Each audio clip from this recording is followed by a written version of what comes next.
안녕하세요, 여러분. 오늘은 고려 전기의 대외 관계에 대해서 배워보도록 하겠습니다. 고려 전기는 대체로 몽골이 침략하기 전까지를 고려 전기라고 이야기하는 경우가 많습니다. 먼저 국제적인 그런 변화에 대해서 알고 갈 필요가 있을 것 같아요. 자, 먼저 그러면 동아시아의 국제 질서 변화부터 살펴보도록 하겠습니다. 고려가 건국되었던 무렵에는 중국도 역시 혼란기라고 저번에 잠깐 얘기 드렸는데요. 당나라가 멸망하고 5대 10국이 건국되고 송이 통일되는 과정까지 중국이 상당한 혼란기를 겪습니다. 이런 혼란기에 북부 지역에서 중국 북부 지역에서 자리를 잡고 있었던 거란족이 성장을 하면서 요나라를 건국을 하죠. 이 과정에서 우리 민족의 국가였었던 발해가 거란에게 멸망당하기도 합니다. 자, 이제 중국을 통일한 송나라하고 이제 거란 쪽의 요나라는 전연의 맹약이라고 하는 외형적인 평화 관계를 맺기는 합니다. 이 전연의 맹약은 송나라가 굴욕적으로 이제 거란에게 굴복해서 맺은 그런 맹약인데 이 과정 속에서 고려의 역할도 상당히 있었습니다. 자, 그 다음 12세기를 보시면 12세기에는 100여 년 정도의 요나라의 전성기가 지나고 요나라의 밑에 있었던 여진족이 만주에서 성장을 하면서 금나라를 건국하고 그리고 뒤이어서 거란 쪽의 요나라를 송나라랑 연합해서 쳐들어가죠. 그 결과 금나라가 송나라와 함께 요나라를 멸망시키게 되는데 그 이후에 송나라가 좀 바보 같은 짓을 합니다. 자신들이 거란 쪽의 요나라를 멸망시켰다라는 자신감으로 이제 금나라를 배신하고 금나라를 배신하고 공격을 했다가 이제 오히려 반격을 당하면서 중국 북부 지역에 이제 화북이라 그럽니다. 이 화북 지역이 이제 금나라한테 넘어가고 송나라는 남쪽으로 피해서 도망을 가면서 남송이라는 이름으로 이제 불리게 됩니다. 그래서 우리 이제 고려 초에 등장하는 주요 주변 국가들을 보시면 송나라가 등장을 하고 이제 나중에 남송으로 이름이 바뀌고요. 그리고 거란 쪽의 요나라, 그 다음에 여진 쪽의 금나라 이렇게 주요 등장 국가들을 알아놓으시면 이야기를 이해하는 데 도움이 될 것 같습니다. 고려의 외교 정책을 보면 이제 그 중에서도 특히 이제 송나라하고 관련된 내용을 보시면 송나라하고는 북방 민족을 견제하기 위해서라도 여러 가지 관계를 맺게 되는데 송나라는 우리나라를 바라보는 관점이 정치적 혹은 군사적으로 북방 민족을 막는 데 도움이 되는 동맹국 정도로 여겼다면 고려 입장에서는 굳이 북쪽에서 성장하고 있는 유목 민족들과 나쁜 관계를 만들 이유가 없었기 때문에 이 경제와 문화적인 이런 교류에 대해서 중점적으로 이제 관리를 했습니다. 이게 이제 두 나라가 이제 갖고 있었던 생각의 차이죠. 특히 이제 고려는 송나라의 문물을 많이 수입을 했었는데 그 중에서도 불경이라던가 서적이라던가 이제 도자기는 우리 민족에게 있어서 굉장히 중요한 그런 문화가 되죠. 예, 지금 불경, 서적 이제 자기를 수입을 하는데 이게 이제 초조대장경이라고 하는 대장경 그리고 교장 그리고 청자기술 발전으로 연결이 됩니다. 자, 그러면 이제 본격적으로 이제 북방의 여러 민족들하고의 관계를 한번 알아보도록 하겠습니다. 먼저 이제 거란하고의 관계입니다. 거란의 경우에는 발해와 정한국이라고 하는 우리 민족이 국가를 멸망시킨, 그러니까 우리하고는 이제 별로 좋은 관계가 아니었죠. 이제 특히 고려의 경우에는 거란에 대해서 이제 적대적인 관계를 맺습니다. 이게 우리 고려의 건국 시조가 누구라 그랬었죠? 네, 태조 왕건이죠. 그러니까 태조 왕건 시절에 거란에서 보냈던 사신들을 이제 묶어서 먼 곳으로 이제 유배를 보내고 선물로 가져왔었던 낙타를 다리 밑에 묶어서 이제 물도 주지 않았나 봐요. 말라 죽을 때까지 그렇게 했다고 하거든요. 그래서 거란의 입장에선 중국으로 진출하기 위해서 고려하고 좋은 관계를 갖고 싶었는데 고려에서는 거란에게 이제 적대적인 모습을 보여줍니다.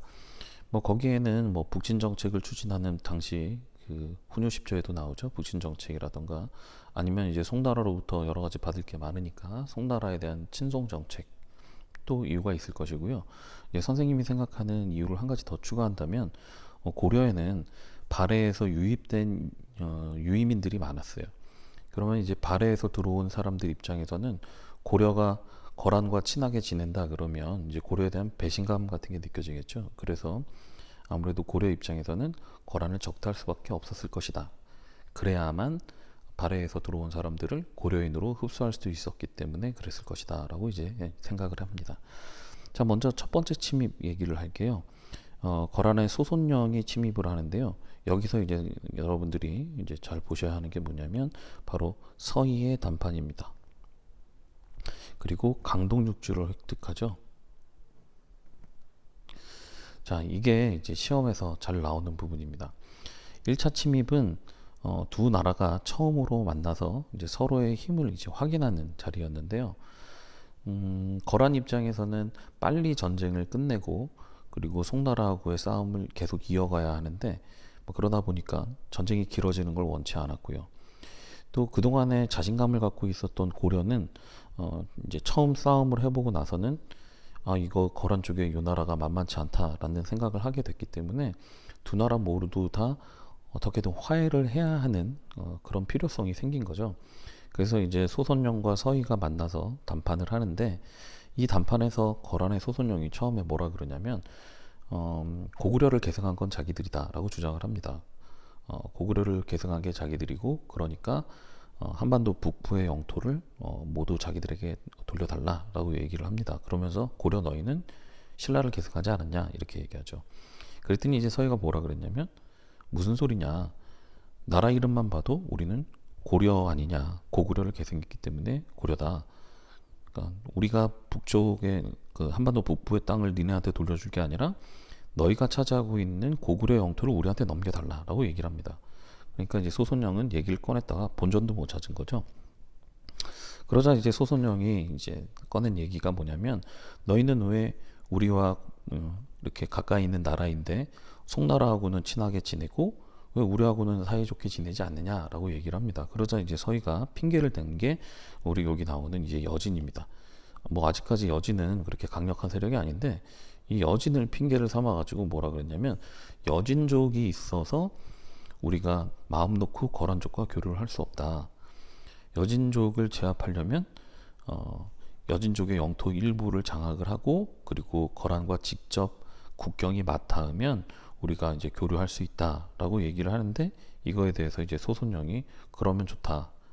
영토를 확보하는 대신 우리하고 사이좋게 지내는 거다 이렇게 얘기를 했는데 지금 여기서 보시는 것처럼 압록강까지 영토를 확장했지만 우리는 사이좋게 지내지 않습니다. 이제 여기에 화가 난 거란 애들이 다시 한번 쳐들어온 겁니다. 그게 바로 이제 2차 침입이고요. 2차 침입이 있기 전에 이제 강동육주를 확보한 이후에도 거란과 교류를 안 하니까 거란이 강동육주를 반환하라고 이제 고려에게 요구를 합니다. 근데 이제 우리가 그걸 들어줄 리가 없죠. 그래서 고려가 거부를 하고요. 그 고려가 거부한 이후에 이제 거란이 이제 언제든 쳐들어갈 구실만 찾고 있다가 이제 당시 이제 강조라고 하는 인물이 정변을 일으켜서 이제 왕을 교체를 시킵니다. 그래서 이제 목종이 왕위에 있다가 쫓겨나고 이제 현종이 왕위에 오르게 되는데 이거를 이제 구실로 쳐들어오게 됩니다. 그래서 이제 얘들의 구실은 뭐냐면 왜 큰 나라의 허락도 구하지 않고 왕을 함부로 바꾸느냐라고 해서 이제 쳐들어온 건데요. 이때 현종이 이제 저기 전라도에 있는 나주까지 도망을 칩니다. 이때 이제 나주까지 도망을 치는 이 과정이 뭐 한편에 거의 드라마예요. 엄청나게 많은 사건들을 겪었고 그 지방에 있는 지방에 있는 고려민들에게 이제 막 이용을 당하기도 하고 그래서 현종이 참 고난을 겪습니다. 이거 영화나 드라마로 한번 만들어도 재밌을 것 같은데 아직 이걸 주제로 했다는 얘기는 못 들어본 것 같아요. 지금 이제 2차 침입에서 강조가 거란과 맞서 싸웠는데 여기서 패하면서 이 개경이 함락됩니다. 그러니까 우리 개경이 함락됐다라는 표현이 나오면 요거는 2차 침입입니다. 개경이 함락되고 앞서서 살펴봤었던 여기 있는 초조대장경이 이제 불타서 없어지게 됩니다. 자, 그리고 이제 뭐 양귀의 활약으로 격퇴했다 그랬는데 개경이 함락됐는데 현종이 전라도 나주까지 도망을 쳤기 때문에 거란은 전쟁을 빨리 끝난다는 목적을 또 한 번 이제 실패하게 된 거죠.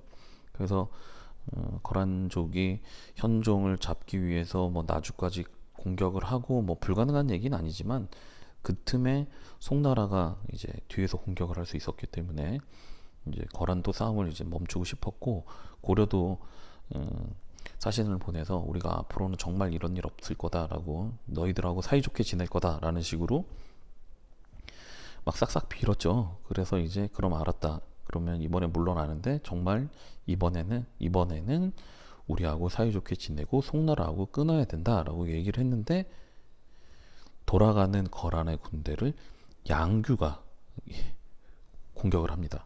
그러니까 평화 협상을 맺고 돌아가는 군대를 공격을 한 거니까 이제 2차 침입은 이제 바로 연이어서 3차 침입을 예고했다고 할 수 있겠죠.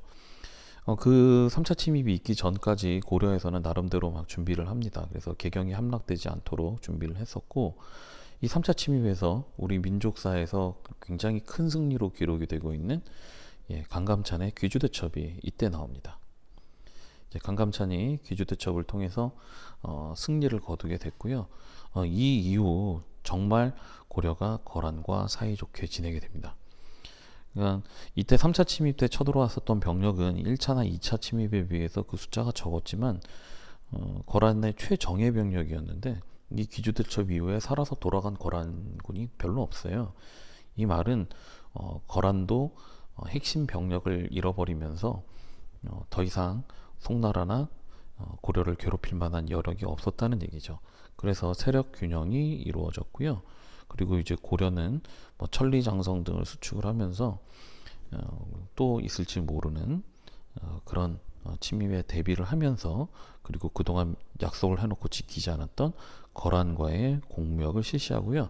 송나라하고 교류를 안 한 건 아니지만 공식적으로는 거란의 요청을 받아들인 셈이었기 때문에 드러내놓고 송나라하고 교류하지는 않습니다.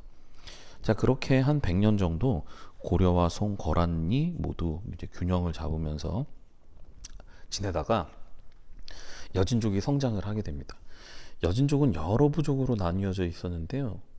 그 중에서도 이제 고려와 가까운 애들은 고려를 형님으로 모시면서 대체로 고려와 사이가 좋았습니다. 그런데 이제 부족을 통일한 그 여진족은 이 고려에서 좀 멀었고요. 얘들은 고려에 대해서 좀 반발을 갖고 있었어요. 그래서 부족을 통일하면서 이제 고려를 침공을 합니다. 그러면 고려가 이걸 막기 위해서 이제 군대를 보내는데요. 여기서 이제 실패를 해요. 1차적으로는 실패를 합니다. 이제 여진족의 경우에는 이제 유목민이다 보니까 얘들은 이제 기병이 중심이거든요. 기병을 중심으로 해서 이제 싸움을 하는데 거기에 비해서 아무래도 우리 고려의 경우에는 이제 보병 위주다 보니까 싸움이 잘 안 됐던 모양입니다. 지금으로 치면 전차 탱크를 몰고 내려오는 병력을 보병으로 막았다라고 생각하시면 되니까요. 이 싸움에서 우리가 불리할 수밖에 없었겠죠. 거기에 이제 윤관이 주도해서 이렇게 되면 안 되겠다라고 해가지고서 별무반이라고 하는 군대를 새로 만듭니다. 그 별무반 편성 윤관이 주도했다. 요거 좀 잘 기억해 두시고요. 이 별무반의 경우에는 신기군, 신보군, 항마군으로 편성돼 있어요. 신기군은 여기 기자가 있으니까 이제 기병 이렇게 외우시면 되겠고, 신보군은 보자가 있으니까 보병 이렇게 외우시면 되겠고요. 그래서 기병과 보병이 함께 싸우는 겁니다. 여러분들도 군대를 가서 배우게 되면 아시겠지만 원래 기병이 세기는 하지만 보병이 없는 기병과 보병, 기병이 함께 있는 건 달라요. 요즘으로 치면 전차하고 보병이 같이 다니는 거하고 전차만 다니는 거하고 좀 다릅니다. 그래서 안정적인 구성은 전차와 보병이 같이 다니는 거거든요. 근데 이제 고려의 경우에는 기병을 새롭게 편성을 해서 기존에 있는 보병과 결합을 시키는 거죠. 그래서 신기군, 신보군 거기에 이제 스님들을 동원을 합니다. 그래서 이거를 이제 항마군이라고 합니다.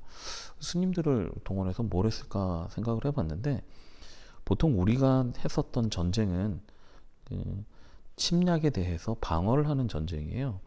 그렇기 때문에 뭔가 필요한 물건들을 바로 현지에서 구해다 쓰면 됩니다. 근데 지금 윤관이 별무반을 편성해서 동북구성을 개척을 한 거는요. 이 동북구성 개척은 이거는 우리가 우리 영토가 아니었던 곳으로 이제 진출을 한 내용이에요. 그러다 보니 무기도 필요하고 식량도 필요하고 이거를 운반해 줄 사람들이 필요했겠죠. 그래서 별무반을 편성하면서 이제 보급을 책임질 뭐 스님들을 모아서 항마군이라는 이름으로 만들었습니다. 자, 그런데 이렇게 동북구성을 개척을 했는데요. 이게 지키기가 쉽지 않았습니다. 위치상으로는 뭐 학자들마다 조금 달라서 보통은 함경도 지역을 얘기를 하다가 최근에는 이제 동북 삼성 만주 일대까지 영토를 확장한 거다라고 이제 주장하는 사람도 있는데 아무래도 이것이 이제 좀 수비하기가 좀 어렵죠. 멀다 보니까 수비가 어려웠고 그리고 또 여진족이 찾아와서 계속 빕니다. 뭐 이제 앞으로는 다시는 쳐들어오지 않겠다.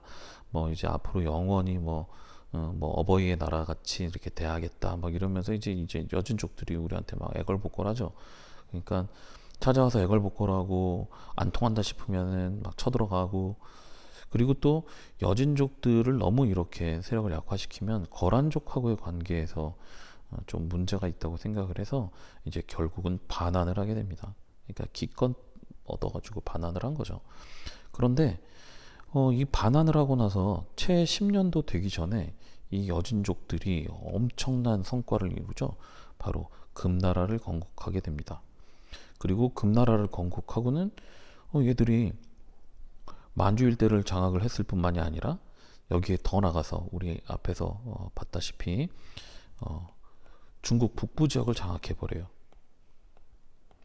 이때 중국 북부를 장악을 하면서 송나라의 황제 2명을 포로로 잡는 엄청난 전과를 얻게 됩니다. 송나라 황제 1명이 사로잡혀서 다시 황제를 이렇게 만들었더니 그 황제까지 잡혔던 거예요. 그래서 사실상 송나라는 이때 거의 멸망할 뻔한 상황이었습니다. 그래서 이제 중국 역사에서 중요한 근거지가 되는 황하강 유역 일대를 금나라가 모두 차지하는 상황이 됐고요. 그리고 나서 송나라에게 압박을 해서 금나라를 4대 관계하도록, 그러니까 금나라가 세상의 중심이고 송나라가 이제 금나라의 밑에 있는 형태의 관계가 됐고요. 거기에 더해서 우리 고려에도 군신 관계를 요구를 합니다. 근데 이제 바로 10여 년 전만 하더라도 뭐 우리를 형님으로 모시네, 아버지로 모시네, 뭐 이러던 애들이 우리한테 갑자기 자기들이 이제 세력이 커졌으니까 자기들은 임금이 되고 우리는 신하 관계, 이제 상하 관계죠. 이게 다른 말로 하면 이제 상하 관계가 됩니다. 이제 상하 관계로 이제 새로운 관계를 구성하자라고 하는데 사실 우리로선 자존심 상하죠. 그런데 우리 지난 시간에 살펴봤었던 이자겸이 이 내용을 수용하게 됩니다. 그렇게 되니까 군대 내에 있었던 사람들 입장에서는 도대체 우리가 싸워보지도 않고 굴복할 건 뭐냐, 거란과의 싸움은 뭐 역사는 잊어버린 거냐, 이렇게 되면서 이자겸 등 문벌귀족에 대한 그런 생각들이 이제 좋지 않았던 거죠. 자, 우리 이번에 살펴본 내용들은 고려 전기의 대외관계인데 다시 한번 짚어보면 주요 등장인물로는 거란족의 요나라, 그리고 이제 여진족의 금나라, 그리고 중국의 송나라가 등장을 하고요. 이제 거란과 1, 2, 3차 이제 싸움이 있었고 1차는 서희가 강동 육주를 확보한 내용, 2차에서는 개경이 함락되고 이제 강조의 정변 뭐 이런 내용들 나오면 기억하시면 되겠고 3차는 강감찬의 귀주 대첩으로 우리가 최종 승리를 거뒀다. 그리고 이제 여진이 성장하면서 우리가 별무반을 편성을 해서 여진과 싸워서 이겼다, 뭐 이런 내용, 그리고 금나라가 건국이 되면서 우리가 금나라에게 굴복했다, 이런 내용 정도 기억하시면 되겠습니다. 자, 수고하셨고요. 다음에 계속하도록 하겠습니다.